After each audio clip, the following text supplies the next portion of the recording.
New York State considering a new measure to combat texting and driving, and it has privacy advocates crying foul. And this all stems from a dad his son died in an accident, and he really wanted to find out if the driver involved in that crash was texting, and it took him many months to find out this information. He says it shouldn't be that hard to find out this information, particularly if someone was texting and it led to such an accident where someone lost their life. Right, and they're calling this the textalyzer, and they're saying it's the breathalyzer for texting. It would allow cops right there at the scene of the accident to access your cell phone and your cell records and see if you were indeed texting at the time of the accident.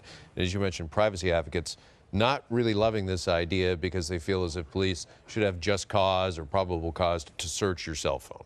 To search your cell phone, but all they're saying right now, the technology isn't to provide content of your text. It's just to provide usage, the time of day when you use it, to see if you were using it at the time of the accident. But they're going to say slippery slope, right? Once we allow this, the next step will be the content of your text messages.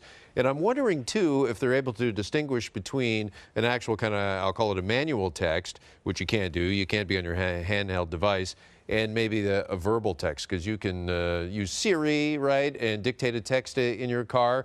Would that show that you were texting at the time of the accident, but do they know it's a verbal one, which is allowed in cars, I think, right now? Right. Well, yeah.